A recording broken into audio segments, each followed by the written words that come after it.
Welcome to Power Education Point. Power education point channel में आप सभी का स्वागत है एक नए वीडियो में। आज के इस वीडियो में हम लोग देखेंगे यूपी बोर्ड कक्षा 12वीं के रसायन विज्ञान के बहुत ही महत्वपूर्ण प्रश्न, अति महत्वपूर्ण प्रश्न जो कि आपको 8 नंबर पेपर में दिला सकते हैं। तो पूरा वीडियो वॉच करिएगा, जरूर से जरूर आपके पेपर में आ सकते हैं प्रश्न, तो पूरा वीडियो वॉच करिएगा। और इसकी पीडीएफ हमारे Telegram channel power education point पे मिल जाएगी, जिसका लिंक आपको हमारे इसी वीडियो के डिस्क्रिप्शन बॉक्स में दिया गया। वहां से आप हमारे टेलीग्राम चैनल को ज्वाइन करके इसका पीडीएफ ले सकते हैं।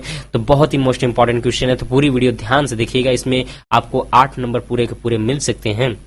तो पहला प्रश्न है इसमें, प्राथमिक और द्वितीयक बैटरियों की तुलना में ईंधन सेल से क्या लाभ है? डिस्चार्ज होते समय सीसा संचायक सेल में होने वाली अभिक्रिया लिखिए। जब बैटरी डिस्चार्ज होती है तो विद्युत अपघट्ट का घनत्व किस प्रकार प्रभावित होता है? ये रहा आपका प्रश्न, जो कि 2 नंबर का है, लेकिन बहुत ही तगड़ा प्रश्न है। तो इसका उत्तर कैसे लिखना है? प्राथमिक बैटरियों में अभिक्रियाकों की मात्रा सीमित होती है, इसलिए अभिक्रियकों की मात्रा समाप्त होने पर यह कार्य करना बंद कर देती है। द्वितीयक बैटरियां चार्ज हो सकती हैं, परंतु चार्ज होने में अधिक समय लेती हैं।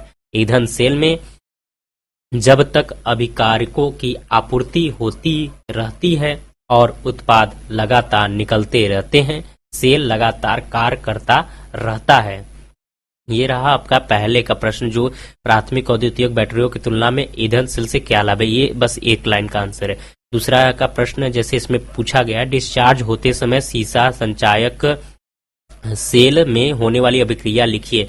तब बात करते हैं, दूसरी पैराग्राफ में लिखा हुआ है इसका उत्तर, डिस्चार्ज करने पर एनोड का पीबी और कैथोड का PbO2 की पूरी तरह से PbSO4 में परिवर्तित हो जाता है। गठित सल्फ्यूरिक अम्ल अभिक्रिया में उत्पादित जल से तनु हो जाता है। प्रत्येक इलेक्ट्रोड पर PbSO4 बनने के कारण यह सल्फ्यूरिक अम्ल पूरी तरह से समाप्त हो जाता है और इस प्रकार इसी सांद्रता को कम हो जाती है। बात करते हैं तीसरे प्रश्न, इसी में लिखा है, जब बैटरी डिस्चार्ज होती है तो विद्युतीय अपघट्ट का घनत्व किस प्रकार प्रभावित होता है? तो इसका उत्तर ध्यान से देखिएगा। जब बैटरी को चार्ज किया जाता है तो सल्फ्यूरिक एसिड का पतलापन अधिक होता है, और जब बैटरी को डिस्चार्ज किया जाता है तो एसिड केंद्रित हो जाता है। जब बैटरियां पूरी तरह चार्ज होती हैं तो अधिकांश बैटरियों में इलेक्ट्रोलाइट का सापेक्ष घनत्व लगभग 1.280 होता है, लेकिन गर्म जलवायु में यह घनत्व 1.125 होता है और ठंडी जलवायु में यह घनत्व 1.300 होता है। तो ये रहा आपका पहले प्रश्न का उत्तर। बहुत ही मोस्ट इंपॉर्टेंट प्रश्न है। इसको आप तीनों इसी में प्रश्न दिए गए, लेकिन आपको पूरे मिला के पूछेगा। तो कोई भी प्रश्न अगर आ गया 2 नंबर में, 1 नंबर में, तो उसको आप लोग इसी प्रकार से लिख लीजिएगा। बात करते हैं दूसरे प्रश्न की ओर।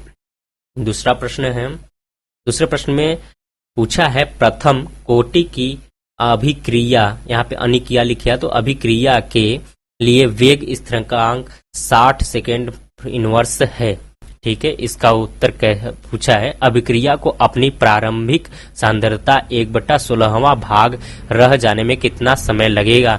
इसमें पूछा है कि प्रथम कोटि के अनिक्रिया के लिए वेग स्थिरांक 60 सेकेंड प्रति इनवर्स है। अभिक्रिया को अपनी प्रारंभिक सांद्रता से 1/16वां भाग रह जाने में कितना समय लगेगा?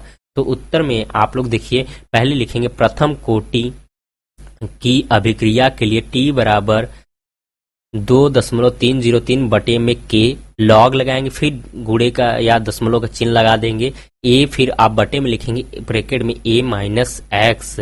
माना कि प्रारंभिक सांद्रता A बराबर A, अंतिम सांद्रता ब्रैकेट में लिखेंगे A माइनस एक्स बराबर A/16, कामा लिख के K बराबर 60 सेकेंड इनवर्स लिख देंगे।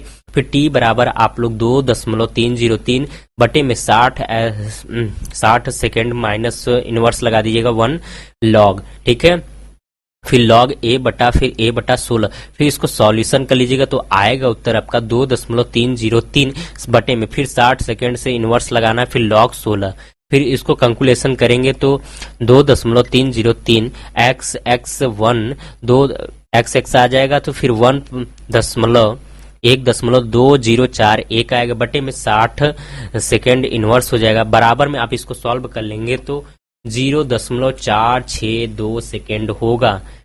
लास्ट आपका उत्तर निकल के आता है 4.62 गुणित 10 के पावर 2 सेकेंड होगा। ये रहा अभिक्रिया की प्रारंभिक सांद्रता का 1/16वां भाग कितना समय उत्तर लगेगा, तो यही इसका समय का उत्तर है कि 4.62 गुणित 10 के पावर -2 सेकेंड होगा। दूसरा प्रश्न इसमें पूछा गया कि एक प्रथम कोटि की अभिक्रिया में 30% वियोजन होने में 40 मिनट लगते हैं, T½ की गणना कीजिए। यहाँ पे प्रश्न है कि एक प्रथम कोटि में 30% वियोजन होता है तो 40 मिनट लगते हैं, तो T½ की गणना करना है। तो यहाँ पे उत्तर में आप लिखेंगे शेष मात्रा बराबर A-x बराबर A-0.30 A बराबर 0.7 निकल के आता है शेष मात्रा। फिर क है आपका लिखेंगे 2.303 बट्टे में T log फिर A। यहाँ पे देख लीजिए, इसको स्क्रीनशॉट ले लीजिएगा, आप लोग अच्छे से सॉल्व कर लीजिए। तो इसका उत्तर मैं बता दे रहा हूँ 77.7 मिनट आएगा। पूरा स्क्रीनशॉट ले लीजिए, आप PDF डाउनलोड करके उसको सॉल्यूशन जरूर करिएगा देख के सेम टू सेम। बात करते हैं, ये आपका देखिए ये 2 नंबर के प्रश्न थे, और ऊपर भी जो दिया गया था 4 नंबर का प्रश्न था। ये जो 2 नंबर का प्रश्न है इसमें 2 क्वेश्चन दिए गए थे, ये भी 4 नंबर का है, ये भी 4 नंबर का था ये प्रश्न, जो कि आपको 8 नंबर पूरे दिला सकते हैं। वीडियो कैसा लगा कमेंट करके जरूर दें। इसकी PDF आपको हमारे टेलीग्राम चैनल पावर देखने के लिए धन्यवाद।